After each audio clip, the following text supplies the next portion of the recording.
और इस हफ्ते ये देश है हमारा में इस बड़ी पब्लिक डिबेट में बात होगी चुनाव की, चुनाव के नतीजों की, इसके इंपैक्ट अर्थात असर की, क्योंकि चंद दिनों में जम्मू कश्मीर और हरियाणा की जनता का फैसला हम सबके सामने होगा।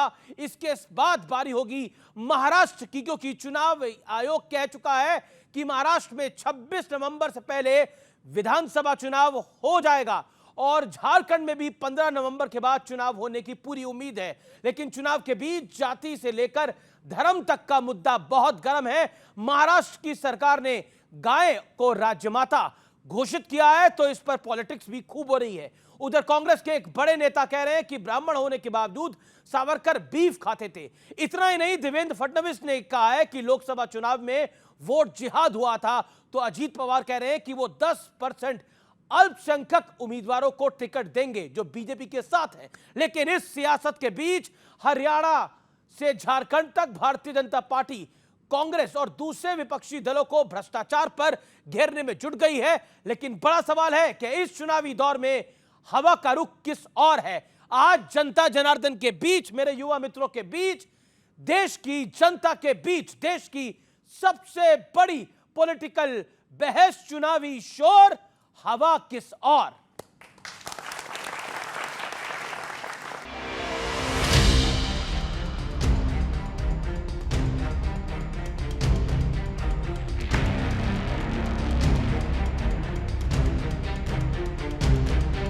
2024 लोकसभा चुनाव के बाद हुई पहली परीक्षा में कौन बाजी मारेगा, इसका फैसला 8 अक्टूबर को होगा। फिलहाल तो जीत के दावे दोनों तरफ से हो रहे हैं। तो हरियाणा में कांग्रेस की गुटबाजी की खबरें भी सुर्खियां बनी हुई हैं। किसकी सरकार बन रही है हरियाणा में? घुमा दिया कि नहीं घुमा दिया सिस्टम? 8 तारीख को भारतीय जनता पार्टी एक तरफा सरकार बना रही है। पार्टी के लिए तो काम सब कर ही रहे हैं नीचे ज़मीन पर, ठीक है। हर पार्टी में थोड़ा बहुत खींचतान भी चलती हैं, होता है, ग्रुप्स होते हैं, बहुत चीज़ें। उधर प्रधानमंत्री मोदी ने झारखंड में कांग्रेस और जेएमएम सरकार पर जोरदार प्रहार किया। झारखंड सरकार झारखंड के विकास को पटरी से उतारने में लगी है। आज झारखंड का बच्चा बच्चा जान चुका है, झारखंड के विकास में सबसे बड़ी बाधा कांग्रेस, जेएमएम और आरजेडी का गठजोड़ है। भ्रष्टाचार को खत्म करने के लिए परिवर्तन। इस बीच दिल्ली से मिले ड्रग्स के मुद्दे पर गृहमंत्री अमित शाह ने कांग्रेस को घेरा।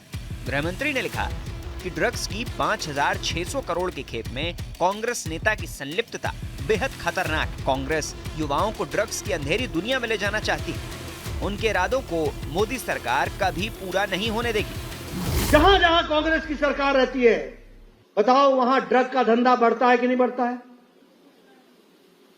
ये चिट्टे का काम बढ़ता है कि नहीं बढ़ता है? और आप लोगों ने देखा कि नहीं देखा कि नेता भी संलिप्त हैं? वहीं महाराष्ट्र में देवेंद्र फडणवीस ने वोट जिहाद का मुद्दा उठाया। इसके तुरंत बाद अजीत पवार ने अपने हिस्से की सीटों में से 10% अल्पसंख्यकों को देने का ऐलान कर दिया। तो वीर सावरकर का मुद्दा भी वहां गरमाया हुआ है। कर्नाटक कांग्रेस के नेता दिनेश गुंडू ने दावा किया कि सावरकर गौहत्या के खिलाफ नहीं थे, वो बीफ भी खाते थे। लेकिन आज का सबसे बड़ा सवाल है कि चुनावी लड़ाई में कौन किस पर भारी पड़ेगा और क्या इन चुनाव के नतीजों का असर भारत की राजनीति की नई दिशा तय करेगा। आज की चर्चा के बड़े मुद्दे क्या हैं? चुनाव है इसलिए जाति और धर्म का टकराव है।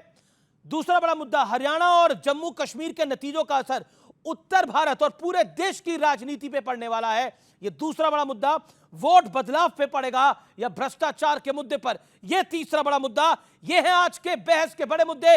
जोरदार तालियों से अभिनंदन है मेरे आज के मेहमानों का। मेरे साथ आज अनुराग भदौरिया हैं, जो कि समाजवादी पार्टी के नेता प्रवक्ता हैं। शहजाद पूनावाला हैं, नेता प्रवक्ता हैं भारतीय जनता पार्टी के। मेरे साथ कंचना यादव हैं, नेता हैं, प्रवक्ता हैं राष्ट्रीय जनता दल की। मेरे साथ जेडीयू के नेता हैं मिश्रा साहब, उनका भी अभिनंदन है। आप तमाम लोगों का अभिनंदन है जोरदार तालियों के साथ। शुरुआत करते हैं आपसे शहजाद पूनावाला। क्या ये जो चुनावी शोर है, इसमें हवा का रुख जो है वो थोड़ा मुड़ा हुआ है, आपके खिलाफ है, क्योंकि ओपिनियन पोल यही इशारा कर रहे हैं और कांग्रेस कह रही है कि इस बार हरियाणा में आ रही है हमारी सरकार, महाराष्ट्र में भी आएगी हमारी सरकार और झारखंड में भी आएगी हमारी सरकार।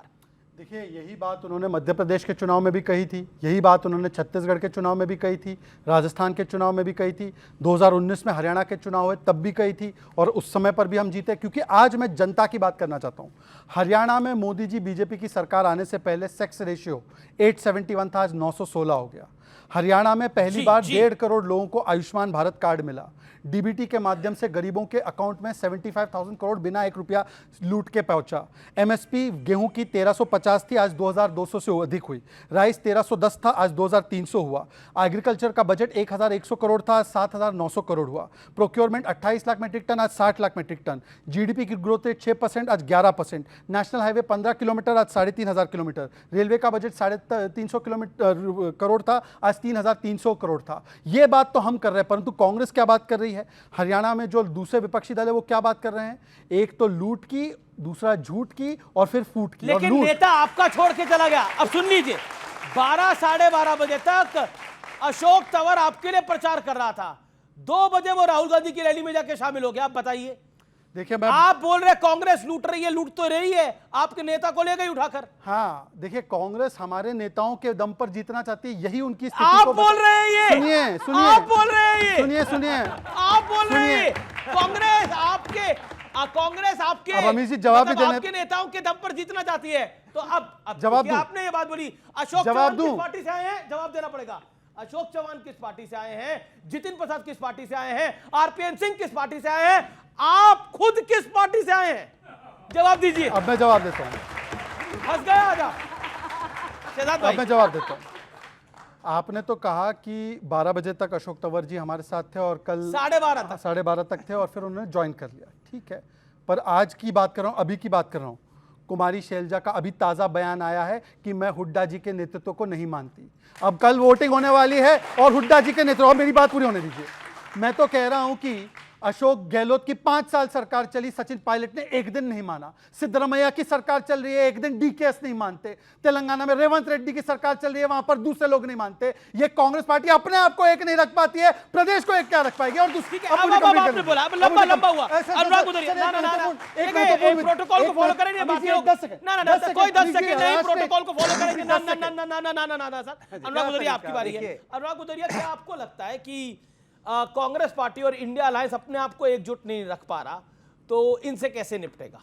देखिए, कमाल की ये बात ओवर है। कॉन्फिडेंट है या कॉन्फिडेंट है? नहीं, वो जनता सब जान चुकी है इनके झूठे वादे, और कहते हैं ना वो वादों की बौछार जो लगातार करते रहते थे। ये अब वादों की बौछार पूरी कर नहीं पाते, तो सबको समझ में आ गया है कि झूठे लोग हैं। और जनता भी हरियाणा की समझ गई है कि इन्होंने इतने झूठे वादे किए थे, वादे पूरे नहीं किए। तो नेता तो बहुत समझदार होता है, नेता को पता चल जाता है कि रुख किधर है। नेता समझ गया कि बीजेपी की सरकार नहीं आ रही है, तो नेता तुरंत कूद के वापस अपनी पार्टी में चला जा रहा है। यही कहते थे ना, जब इनके दल में नेता आते थे तो कहते थे भारतीय जनता पार्टी इतना बढ़ रही है, लोगों में भारतीय जनता पार्टी पे विश्वास बढ़ रहा है, इसलिए लोगों की अंतरात्मा बदल जा रही है। और ऐसी अंतरात्मा बदलती थी, इनके पास चले जाते थे सत्ता के लालच में। आज अंतरात्मा फिर बदलने लगी है, फिर अंतरात्मा बदलती है, क्योंकि उनको लग रहा है बीजेपी की सरकार आ रही है, कांग्रेस की सरकार आ रही है, तो कांग्रेस के साथ चली जा रही है। बोलते बीजेपी की सरकार बोल गए। अंतरात्मा सिर्फ सत्ता के साथ बदल रही है, ये समझने की कोशिश कीजिए आप। अब चूंकि वहां पे इंडिया गठबंधन की सरकार आ रही है, अब इंडिया गठबंधन की सरकार आ रही है, तो नेता कूद के वापस चले जा रहे हैं अपने जो सरकार आ रही है उसमें।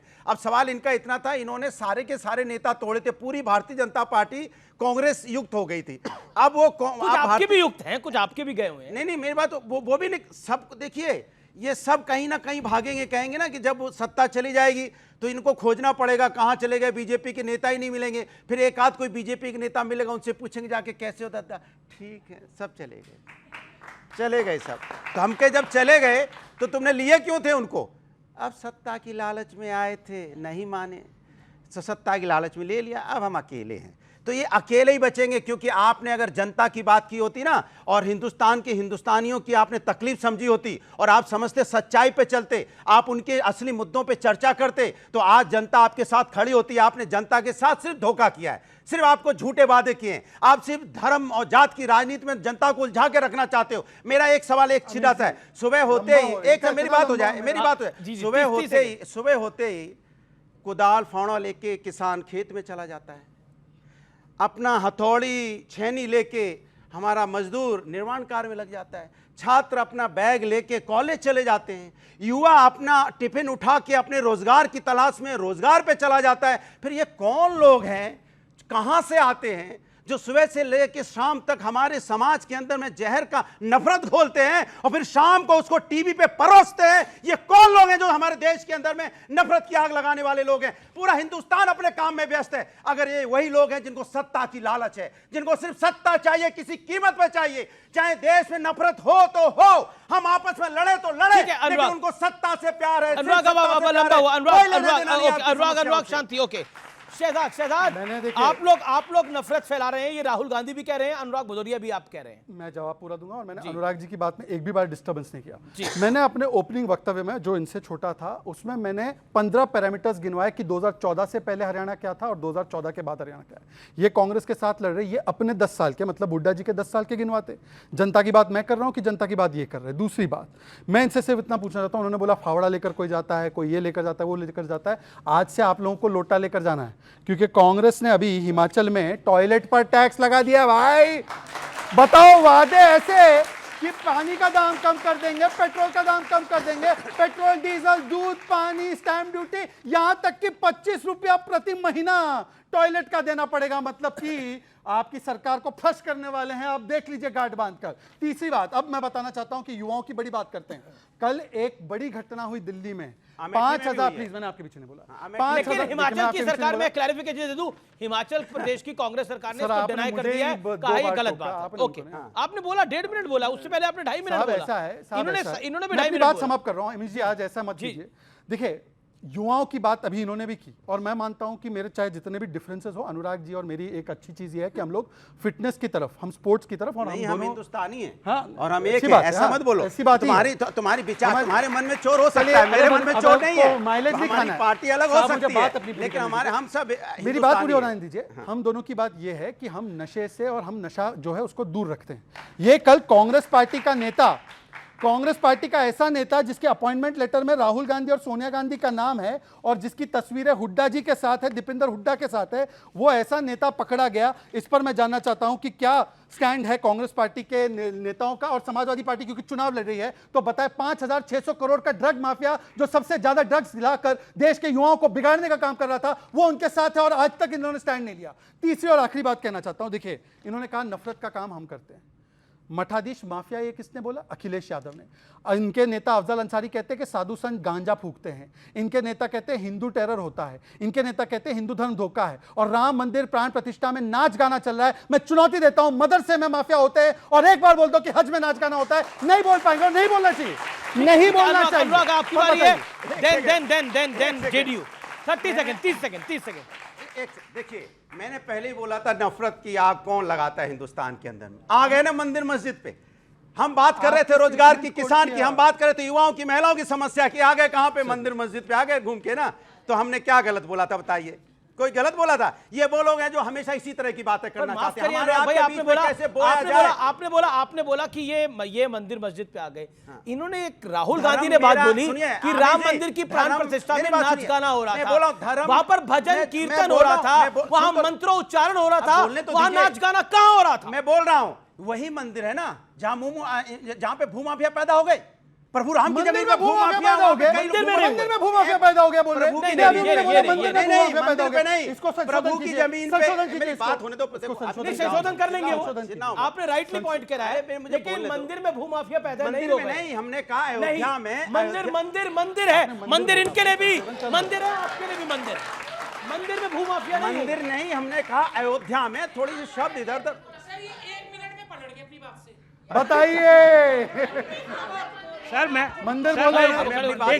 देखिए सर, पहले तो नमस्कार, नवरात्रि की शुभकामनाएं सबको। मैं ये कहना चाहूँ, अखिलेश जी कहते हैं हमारा मंदिर बन रहा है और अयोध्या मंदिर जब तक नहीं जाऊंगा उस मंदिर पे जाऊंगा पहले जो हमारा निर्माण हो रहा है। क्या भूमाफिया के द्वारा के दिल से बना हुआ मंदिर, इसलिए अयोध्या में ही जाएंगे। मंदिर तो मंदिर, देखिए आपसे एक त्रुटि हुई, बोलने में मंदिर में भूमा, हाँ ठीक है, ठीक नहीं है, आप अपनी ये कंट्रोवर्शियल। मैंने कहा अयोध्या में जिस तरह से भूमाफिया पैदा हुए, वहां तो प्रभु की जमीन है, प्रभु की जमीन में भूमाफिया नहीं पैदा होने चाहिए थे, एक बात। दूसरी बात, प्रभु के मंदिर में पानी टपका, इसके मतलब वहां भ्रष्टाचार प्रभु के मंदिर बनाने में कहीं ना कहीं। अरे अयोध्या प्रभु की नहीं है, ये जगत ही प्रभु का है। इस प्रभु अब बोलने ही नहीं दोगे इस जगत में भी तो कई सारे लोग हैं कि हम अपनी बात तो पहले भी तो इसी जग के ही हैं। अरे हम अपनी बात नहीं कहेंगे। हाँ बोलिए। तो देखिए, अब मेरी बात पूरी हो जाए तो जो लोग हमेशा धर्म मेरे आस्था का विषय, मैं बार बार कहता हूं, धर्म हमारे आस्था का विषय है, राजनीतिक विषय नहीं है। हम धर्म को आस्था के रूप में मानते हैं, क्योंकि धर्म हमारा अपना आस्था है। लेकिन ये धर्म के नाम पे राजनीति करते हैं। सोचो आप, धर्म के नाम पे हमें आपको बांट के, सनातन कभी नहीं सिखाता है कि सनातन हमें कहता है कि सत्य अहिंसा पे चलना है और हमें दूसरे धर्म का सम्मान नहीं करना है। हम दूसरे धर्म का सम्मान नहीं करेंगे, इससे मतलब आप नहीं मानते। अनुराग जी के नेता ने जो कहा है वो सुनो। मठाधीश और माफिया में कोई ज्यादा फर्क नहीं होता। अब इसका जवाब दे दूं। अब मैं मानता हूं कि अनुराग जी ने गलत नहीं बोला होगा, वो बाय मिस्टेक निकला, पर ये जो बोला इसके बाद ये कहा गया राम मंदिर बेकार है, राम गोपाल यादव की तरफ से। अब बोलिए अनुराग जी कि क्या उनका भी इस्तीफा था? सत्यप्रकाश मिश्रा बोल ले, फिर आप बोलिएगा। सत्य जी देखिए, ये चुनाव का आलम है और कांग्रेस को लग रहा है कि इस बार जनता जनार्दन बीजेपी को छकाएगी, हरियाणा में तो और जम्मू कश्मीर में। देखिए, कांग्रेस पार्टी के राहुल गांधी जब वहां पर चुनाव की घोषणा हुई तो गए तो उन्होंने कहा कि हम आम आदमी पार्टी से हरियाणा में समझौता करना चाहते हैं। वो समझौता नहीं हुआ। अगर कांग्रेस इतनी मजबूत थी हरियाणा में तो वो आम आदमी पार्टी से समझौता नहीं करती। तो राहुल गांधी ने एक सर्टिफिकेट वहां दे दिया, मेरी पार्टी बहुत मजबूत तो नहीं है। दीपेंद्र हुड्डा का ग्रुप अलग है, कुमारी सैलजा जी का ग्रुप अलग है, सुरजेवाला जी के पुत्र चुनाव लड़ रहे हैं कैथल से, वहां प्रचार करने नहीं जा रही हैं। दलितों का कुछ न कुछ ऐसा मामला है कांग्रेस पार्टी का वहां कि उनके साथ शोषण है, उनको प्रतिनिधित्व नहीं दिया गया, आगे बढ़ाकर कभी मुख्यमंत्री नहीं बनाया गया। और कभी याद कीजिए, जाट आंदोलन हुआ करता था, पूरा हरियाणा जल जाया करता था कि आरक्षण चाहिए। मोदी जी ने 10% आर्थिक आधार पर आरक्षण देकर के इस देश के उन तमाम ऐसे आंदोलनों को एड्रेस किया है। तो आप समझिए, जो सरकारें 10 साल से काम कर रही हैं, जो किसानों के लिए 20,000 करोड़ मोदी जी, जिस नैरेटिव आपके खिलाफ कहना चाहता हूं, सत्यप्रकाश मिश्रा, मेरा काउंटर सवाल है, नैरेटिव आप लोगों के खिलाफ है, उस नैरेटिव को कैसे अपने पक्ष में करेंगे? देखिए, नैरेटिव ऐसा प्रतीत किसी को अगर प्रोजेक्शन किया जा रहा है कि नहीं ये आपके खिलाफ चल रहा है, ये छत्तीसगढ़ में बताया गया और शहजाद जी ने कहा कि नैरेटिव छत्तीसगढ़ में भी बीजेपी या एनडीए के खिलाफ था, ऐसा नैरेटिव है, मान भी लीजिए इस चीज को। लेकिन अगर आप पिछला वोट बैंक भी देखिए तो 46% से अधिक vote bank Bharatiya Janata party और इनके गठबंधन दलों को वहां पे मिला था लोकसभा चुनाव में।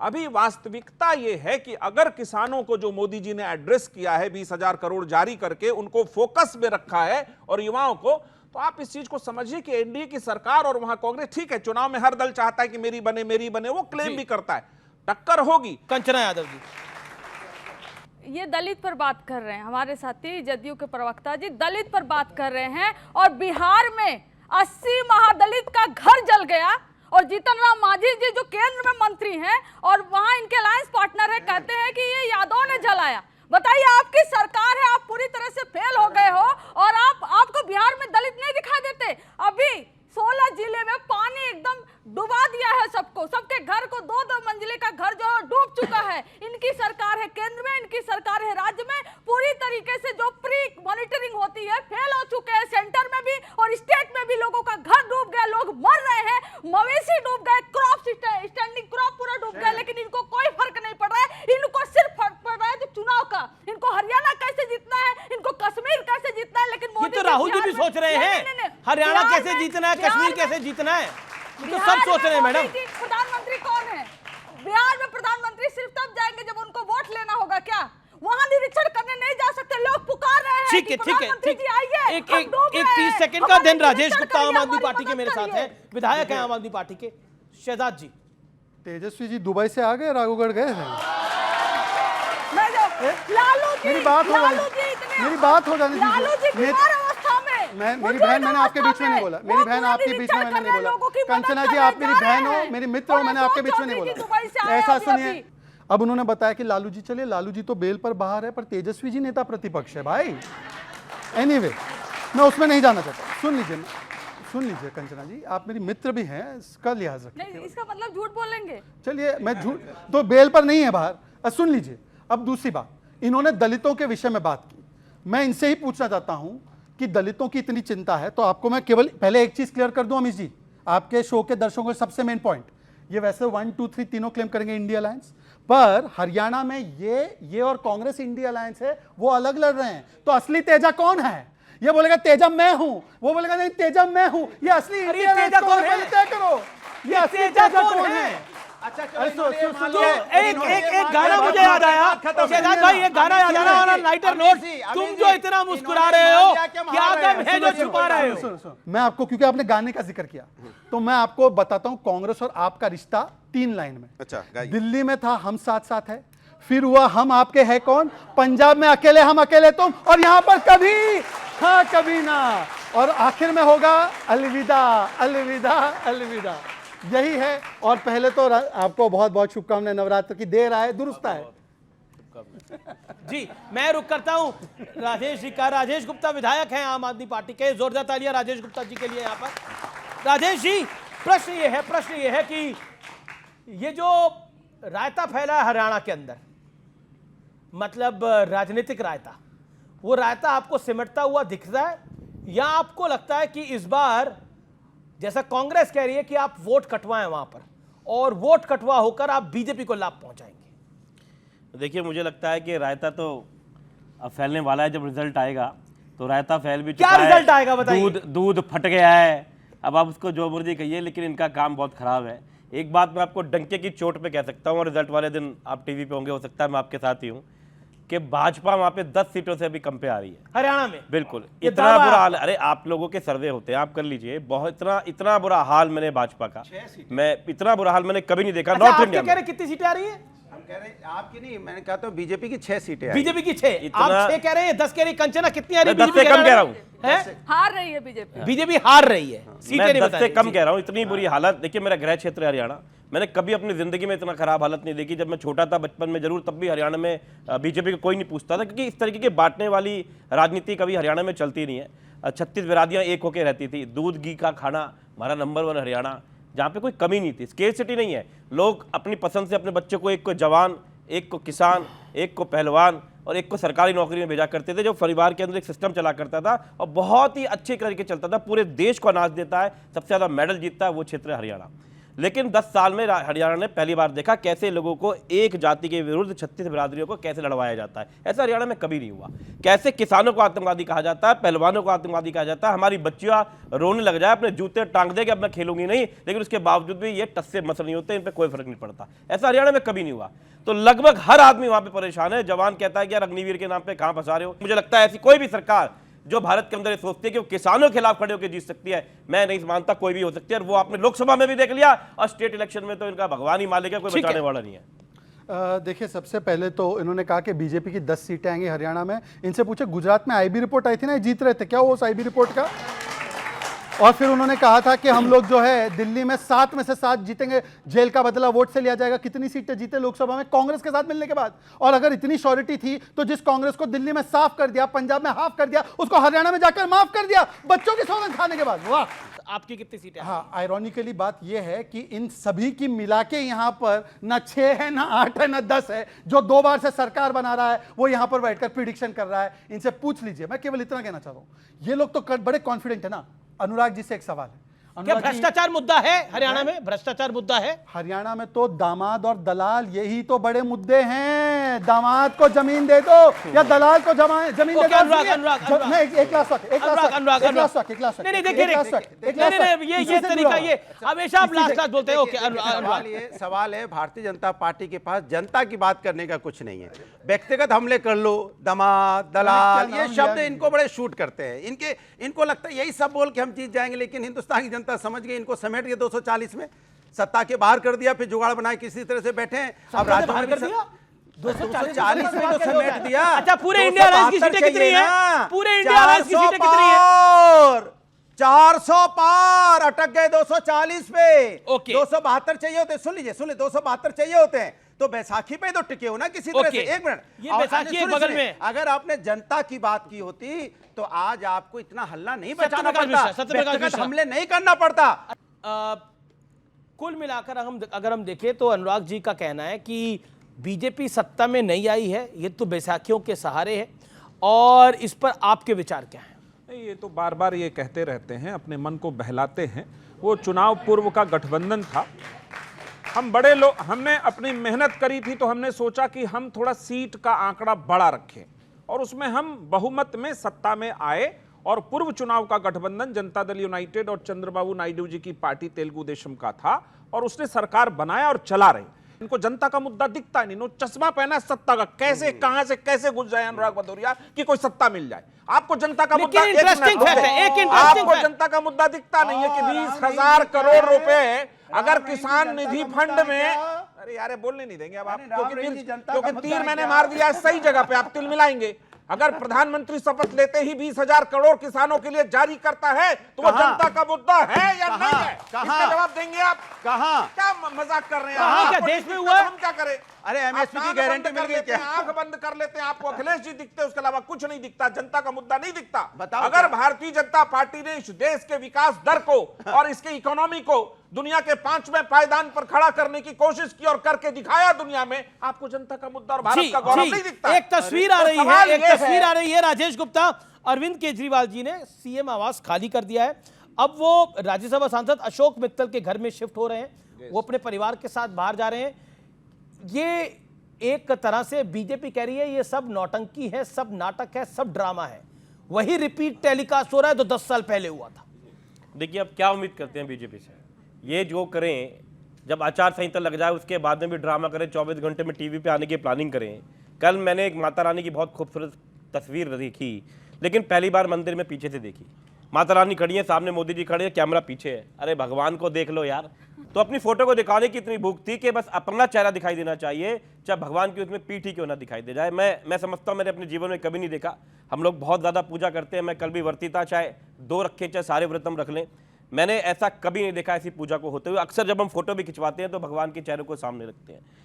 और जो इन्होंने कहा, शहजाद भाई कह रहे थे कि दिल्ली के हमारी कितनी गुजरात में सीट आई। अरे गुजरात में तो हम पहली बार लड़ रहे थे, 5 सीटें ले आए, 14% वोट लेके आए। 10 साल पुरानी पार्टी एक राष्ट्रीय पार्टी बन गई। आपने देखा पंजाब के अंदर 92 सीट 117 में से आ गई। दिल्ली में 3 बार से सरकार बना रहे हैं। आपकी कितनी सीटें आई दिल्ली के अंदर बताओ? आपकी पिछली बार जब सरकार बनी तो 3 इनके विधायक थे, एक ऑटो में बैठ के आ जाया करते थे, अब ज्यादा हो गया है, अब एक मिनी बस में बैठ के आ जाते हैं। 8 विधायक हैं। दिल्ली के नगर निगम में 1 साल तक चुनाव नहीं कराया, चुनाव को लगातार लेट कराते रहे। उसके बाद में दिल्ली के नगर निगम के अंदर भी भाजपा हार गई। और आज भी आप देखिए कि सुप्रीम कोर्ट ने इसको रोका है कि जबरदस्ती उसके अंदर चुनाव करा रहे थे कि कैसे भी करके स्थायी समिति का एक मेंबर बन जाए। हरियाणा में आपकी कितनी सीटें आ रही हैं? हरियाणा के अंदर में आपको एक बात बता रहा हूं, देखिए सही सही जैसे कि अरविंद केजरीवाल जी ने कहा कि हमारे के साथ में मिलकर ही वहां पे सरकार बनेगी, हमारे बिना सरकार नहीं बनेगी। और एक बात बिल्कुल गारंटी से है कि किसी भी हाल में भाजपा की वहां सरकार नहीं आ रही, 10 से भी कम सीटें आएगी। मैंने कहा मिलकर आ सकती है, मिलकर आ सकती है। ओके अमीर जी, देखिए वैसे तो एक मैं वीडियो दिखाना चाहता हूं। इन्होंने तो ऐसे ही बोल दिया, मैंने इनकी बातों का यकीन किया। ये मनीष सिसोदिया जी, ये एक प्रोग्राम में गए, अब इन्होंने बोला ये पूजा पाठ वाले हैं। मनीष सिसोदिया को टीका लगाया और देखो कैसे टीका लगाने के बाद तुरंत कपड़े से वो टीके को साफ करते। देखिए, अब देखिए जूम करके देखिए, ये देखा, ये है मनीष सिसोदिया, ये हम, अब मैंने बीच में नहीं बोला, ये वही मनीष सिसोदिया जी है। और मैं इस मुद्दे पर ज्यादा नहीं जाना चाहता। जिन्होंने कहा था कि राम मंदिर के बदले यूनिवर्सिटी हॉस्पिटल बना दो, कहीं हिम्मत है तो वेटिकन के बारे में या कहीं और जगह के बारे में बोलते, नहीं बोला इन्होंने। चलिए मैं उसमें नहीं जाना चाहता, मैं एक लौता प्रवक्ता हूं। याद रखिए कि मैंने हरियाणा के विकास की बात की। आज मैं पूछना चाहता हूं, ये इंडिया अलायंस से 1500 रुपए का वादा किया था महिलाओं को, कितनी महिलाओं को दिया गया? आपने कहा था कि हम ओपीएस लागू करेंगे, कर्नाटका हिमाचल में ओपीएस लागू करना तो दूर की बात, पेंशन और सैलरी नहीं दे पाए। 300 यूनिट फ्री की बात, टॉयलेट पर आपने टैक्स लगा दिया। वहां पर स्टार्टअप यूथ स्कीम करने की शुरुआत की थी, कहां है वो स्टार्टअप स्कीम? 4 आपने इंग्लिश मीडियम स्कूल हर असेंबली कॉन्स्टिट्यूंसी में बोलते, कितने स्कूल खोले? ये क्योंकि एक अलायंस से मैं इनसे पूछना चाहता हूं, एक को जवाब नहीं आएगा। आखिरकार मैं करप्शन करप्शन के बारे में। करप्शन में अब 3-4 दिन पहले आपको याद होगा कि एक मूडा स्कैम आया जिस पर हाई कोर्ट ने कहा कि chief minister of Siddaramaiah accused number 1 है। ये कहते थे हम करप्शन को मिटाएंगे। आज लालू प्रसाद यादव कन्विक्टेड करप्ट के साथ और अक्यूज नंबर 1 के साथ बैठकर ये लोग बात कर रहे हैं और कांग्रेस इनको करप्ट कह रही है।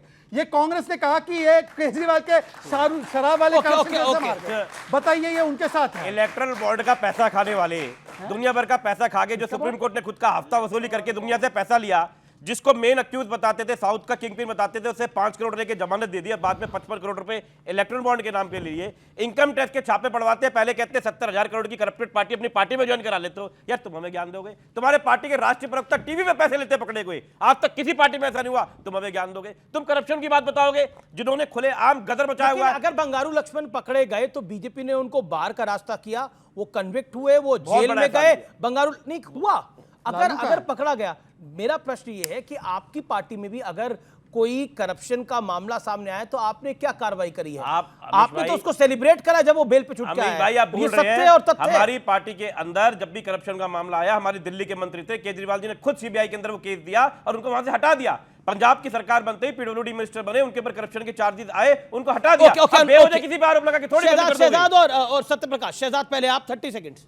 कांग्रेस वालों ने चोरी कर रखी है, मुलायम सिंह यादव ने चोरी कर रखी है, मायावती ने चोरी कर रखी है, सबने चोरी कर रखी है। अब बताइए कि केजरीवाल जी सच बोल रहे थे तब या मुलायम सिंह ने चोरी कर रखी थी? मोदी जी कितनी मुलायम सिंह ने चोरी कर रखी थी, हाँ या ना बताइए? मोदी जी कितनी बार कह रहे थे 70,000 करोड़ का? बताइए ना, वो मोदी जी का वो बताइए। 70,000 करोड़ का आना है एनसीपी के लिए, अजीत पवार को अपनी पार्टी में ले रही है। आप तो केजरीवाल जी का बताइए ना। केजरीवाल जी ने सही बोला था कि मुलायम सिंह यादव ने चोरी कर रखी है, लालू यादव ने चोरी कर रखी है। लालू यादव जी के बारे में मैडम ज्यादा अच्छा बता देंगे। कई केसेस के अंदर उन्हें बेल भी मिली, बहुत सारे केस में बेल मिली, उसके बाद में छूटे, उसके दोबारा इन्होंने केस खोला, दोबारा केस खोल के उनको फंसाने का काम करते हैं। मुलायम सिंह यादव के लिए यही देते फिर रहे हैं उनको पद्मश्री। पद्म आपने दिया था ना? नहीं देना चाहिए था, नहीं देना चाहिए था, हमें कोई दिक्कत नहीं है। नहीं देना लेके मेरी बात हम नहीं देना चाहिए था, हम कह रहे हैं देते रहिए। हम ये मानते हैं हमें इनकी तरह व्यक्तिगत राजनीति नहीं करते। एक सेकंड, ये कमाल हो गया, नहीं करते। ऐसा है, इसीलिए मैंने बोला असली तेजा कौन है पहचान लीजिए। जी जी जी, ये तेजा कौन है?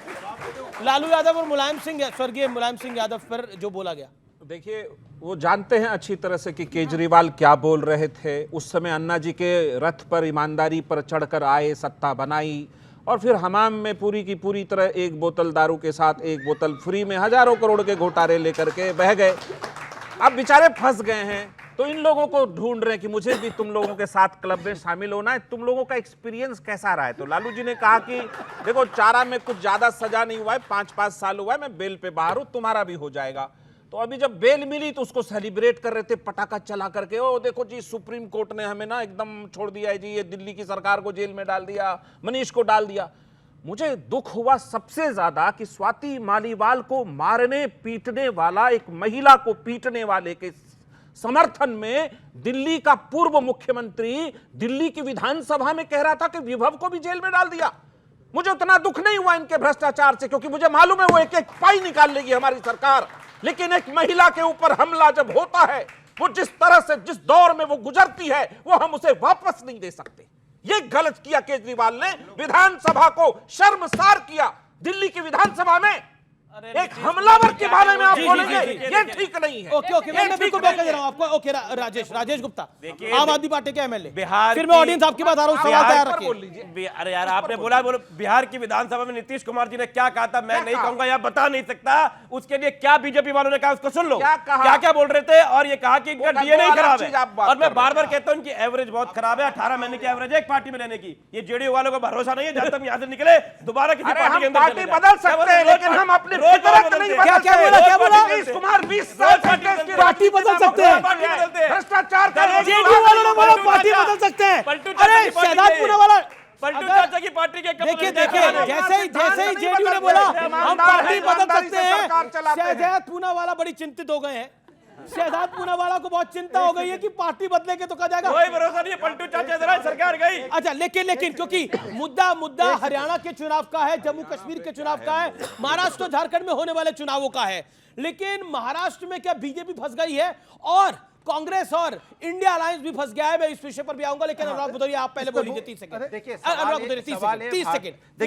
देखिए भारतीय जनता पार्टी जिन मुद्दों को लेकर बात करती थी ना, उनसे ही उलट जाती, भ्रष्टाचार की बात करती थी। अशोक चौहान को ही पार्टी में ले आई जिन पे आरोप लगाती थी आदर्श घोटाले का। उसके बाद जिस तरह डिप्टी सीएम को उन्होंने बनाया हुआ शिवसेना को, उस पर आरोप लगाती थी, जो शिवसेना के मुख्यमंत्री उनके विधायकों पे आरोप लगा रही थी, बाद में उनको तोड़ के अपनी पार्टी को 2 भागों बना के सरकार बना ली। ये वो लोग हैं जो भ्रष्टाचार का आरोप लगा रहे थे उनको मंत्री बना देते हैं। नहीं, और ये वो लोग हैं जो लगातार, जैसे नीतीश जी की बात हुई, नीतीश जी ने जब विधानसभा के अंदर बोला था, यही लोग नीतीश जी पे सवाल उठा रहे थे, लेकिन जब सत्ता की जरूरत पड़ी तो नीतीश जी के पास दोबारा पहुंच गए। अच्छा, महाराष्ट्र के डिप्टी सीएम कह रहे हैं कि वोट जिहाद हुआ था।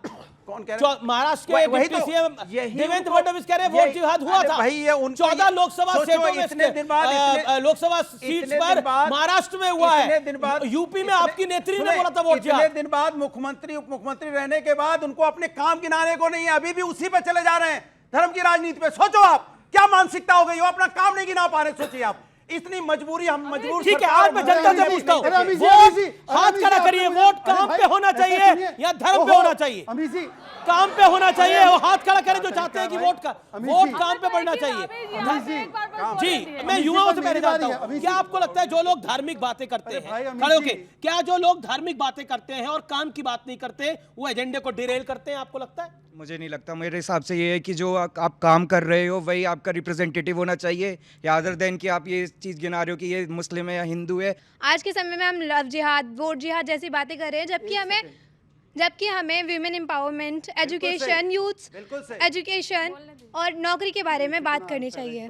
अब मैं आपको बताता हूँ, समाजवादी पार्टी के अध्यक्ष है अबू आजमी, मुंबई में, महाराष्ट्र में। पता है वो क्या बोलते हैं? सुनिए। अगर याकूब मेमन की जमानत हो गई होती तो शायद ये केस और अच्छा होता। याकूब मेमन जो कन्विक्टेड टेररिस्ट था, जिसको सुप्रीम कोर्ट ने लटकाया, मुंबई का हत्यारा, वो उसके लिए बेल की मांग करते हैं, और ये इनका अलायंस है मोदी विरोध में। आप शहजाद, लेकिन याकूब मेमन को फांसी अब लग चुकी है इस पुराने मुद्दे को उठाकर। एक सेकंड शहजाद, मेरा प्रश्न है, याकूब मेमन को फांसी लग चुकी है इस पुराने मुद्दे को उठाकर, क्या आपको लगता है कि इस देश की जनता आपको दोबारा वोट डालेगी? देखिए मुद्दे देखिए, क्या ये मुद्दा है इस चुनाव के अंदर? मुद्दा नहीं है इस चुनाव के अंदर, मुद्दा रोजगार है इस चुनाव के अंदर। क्योंकि आज की तारीख में जितेंद्र अवार्ड की पत्नी ने बोला ओसामा बिन लादेन की जिंदगी से सीखना पड़ेगा कि एपीजे अब्दुल कलाम की तरह ओसामा बिन लादेन गलत बोला, कंडेम किया, तो फिर याकूब मेमन को बीच में लेके आ रहे हैं। दिनेश गुंडूराव, महाराष्ट्र से कोई लेना देना नहीं, वो कहते हैं सावरकर जिसको इंदिरा गांधी जी ने माना था वो फंडामेंटलिस्ट था, और जिन्ना फंडामेंटलिस्ट नहीं, शांति का दूत था। जिन्ना को कौन चुनाव में लड़ा है? आपके नेता कहते हैं कि वोट जिहाद होना चाहिए और चुपचाप निकलो और वोट करो, और फिर आप कहते हैं कि वोट जिहाद का मुद्दा क्यों होता है? अब जो दिनेश गुंडूराव हैं, उन्होंने जो बयान दिया, सावरकर के लिए इतनी अभद्र भाषा का इस्तेमाल उन्हें करने की क्या आवश्यकता थी? देखिए, सवाल यह है कि राजनीति में देखिए, ये दूसरों की भाषा को तो लगातार बोलते चले जाते हैं। सवाल यह है कि महात्मा गांधी के हत्यारे को राष्ट्रभक्त किसने बोला? भारतीय जनता पार्टी की सांसदा ने राष्ट्रभक्त बोला। क्या आपने उनके लिए कुछ किया? पार्टी से निकाला? सवाल दूसरा है, या आपकी एमपी कंगना रनावत, बहुत पुरानी बात नहीं है, किसानों के लिए क्या बोला? किसान आंदोलन में लाशें लटक रही थी, महिलाओं के साथ रेप हो रहा था, पार्टी ने उनको तलब किया, उनको डांट लगाई। बात सुन लीजिए, ये सांसद बोल रही हैं, सांसद मतलब समझते हैं आप? दिनेश गुंडूराव मंत्री और केवल सावरकर को गाली नहीं दी, उन्होंने कहा Jinnah is not fundamentalist and Savarkar is fundamentalist, और उनके एक नहीं, देवता भगवान नहीं होता, मंदिर जाने वाले लड़की छेड़ते, Hindu terror, Hindutva, ISIS, Boko Haram, LET से ज्यादा डेंजरस हिंदू है, 26/11 हिंदुओं ने किया, द्वारका में नाटक हो रहा है, कृष्ण जी ने अर्जुन को जिहाद सिखाया। ये सारे बयान पर एक वाक्य बताइए समाजवादी पार्टी का, एक वाक्य नहीं है, एक वाक्य नहीं। चाहे पहलवान का मुद्दा हो और चाहे अग्निवीर का मुद्दा हो, सब पर इन्होंने बताया, लेकिन फिर भी ये गठबंधन में है और ये दूसरों का स्टैंड बताते और बताते। आइए विनेश फोगट में, मैं उनका राजनीति में स्वागत करता हूं, लेकिन सवाल है कि क्या विनेश फोगट राधिका खेड़ा पर जो कांग्रेस के अंदर अत्याचार हुआ उस पर कभी बोल पाएंगी? क्या विनेश फोगट ममता बनर्जी में वहां जो डॉक्टर का रेप हुआ जिसमें कांग्रेस पार्टी चुप रही उस पर बोल पाएंगी? क्या प्रियंका चतुर्वेदी पे बोल पाएंगी? क्या स्वाति मालीवाल पर बोल पाएंगी? सवाल ये भी है। मौका दूंगा। ऑन एयर आपके चैनल पे राधिका खेड़ा जी के साथ मैंने स्टैंड लिया था एज ए विमन, मैंने कहा था आपके साथ गलत हुआ है, आपने, आपका स्वागत है, आपका स्वागत है। कंचना जी ने तो स्टैंड लिया, मैं स्वागत करता हूं, पर के से कंचना जब स्टैंड ले सकती है तो प्रियंका जी कठुआ के बलात्कारी के समर्थक को जब लाल सिंह को लिया जाता है वो कैसे खामोश? प्लीज मैं रिक्वेस्ट कर रहा हूं, प्लीज डोंट इंटरप्ट। कैसे कन्नौज में नवाब सिंह के ऊपर जब आरोप लगता है और बलात्कार प्रूव होता है डीएनए से, तब उस पर कैसे खामोश? केरला की सिमी रोजबेल जॉन बोलती है कास्टिंग काउच हुआ, तब कैसे खामोश? Please don't interrupt. नहीं भाई, दिस इज नॉट फेयर यार। कश्मीर के अंदर किसी भी नेता का बच्चा पत्थर नहीं मारता था, आम बच्चों से मरवाते थे और उनको ड्रग देते थे। क्या आप भी, बच्चे में ताकत कितनी होती है, कल आप भी इन बच्चों को ड्रग देकर के पत्थर मरवाएंगे? उनको पढ़ने की उम्र है, आगे उनको जिहादी बनाएंगे और आप धर्म की बात करते हो। ड्रग की बात आई तो कांग्रेस का एक नेता पकड़ा गया है और बीजेपी ने बकायदा इस पे प्रेस कॉन्फ्रेंस करी है। क्या आपको लगता नहीं है कि बहुत बड़ा मामला है ये? इस तरह से हम अगर भारतीय जनता पार्टी के नेताओं की बात करने लग जाए तो आप बताइए, हम उत्तर प्रदेश की बात अगर शुरू करते हैं, हम इधर उधर नहीं जाते, तो आपसे पूछना चाहता हूं, राम रहीम को क्या पेरोल मिलनी चाहिए? बार बार बताइए, आप मिलनी चाहिए कि नहीं मिलनी चाहिए? नहीं, अरे देश तो है। उत्तर प्रदेश की बात कर दो, जिस तरह हाथरस की घटना हुई, जिस तरह से उन्नाव की घटना हुई, मैं आपसे बात उस मुद्दों पे नहीं जाना चाहता क्योंकि इनको यह मुद्दा सूट करता है, मुझे नहीं करता, क्योंकि मुझे तकलीफ होती है बच्चों क्यों ड्रग का मुद्दा आपको सूट नहीं करता? कि ये लोग ड्रग बांट रहे हैं, ये लोग ड्रग की खेप पकड़ी गई है और एक कांग्रेस का नेता पकड़ा गया, ये मुद्दा आपको सूट क्यों नहीं करता? ड्रग के पकड़े जाना आपको सूट नहीं करता? कमाल की बात कर रहे हैं। नहीं, गलत बोल रहे हैं आप, गलत बोल रहे हैं। नहीं, आपने बोला ये हमारा मुद्दा नहीं है। क्या नफरत का हमारा मुद्दा नहीं है? आप ड्रग से ऐड कर रहे हैं उसको। मुद्दा इनका भी होना चाहिए, मैंने कहा नफरत का मुद्दा मेरा नहीं है। बेकार की बहस कर रहे हैं। ये कोई बात नहीं, सबका मुद्दा होना चाहिए। नहीं, मैंने कहा नफरत का मुद्दा मेरा नहीं है। मैंने कहा उसको जेल भेजो। एक चीज आपने नोटिस की कि इनके पूरे इंडिया अलायंस में एन से नशे का कनेक्शन है, कोई शराब के नशे में है और कोई ड्रग्स के नशे में है। पर दूसरी बात, नशे वाले मामले के अंदर शराब वाला नशा भी है, ड्रग्स वाला नशा भी है, बीजेपी ने आपको भी लपेट लिया। देखिए, हमने जब दिल्ली के ऊपर काम करा, शिक्षा के ऊपर, चिकित्सा के ऊपर, सुरक्षा के ऊपर काम करते रहे, हमारे को इंटरनेशनल लोग यहाँ पर देखने के लिए आते हैं कि हमारा स्कूल कैसे बना हुआ है। फर्स्ट लेडी ऑफ अमेरिका देखने के लिए आती है कि स्कूल कैसे बना, मोहल्ला क्लिनिक किसे कहते हैं। Final word.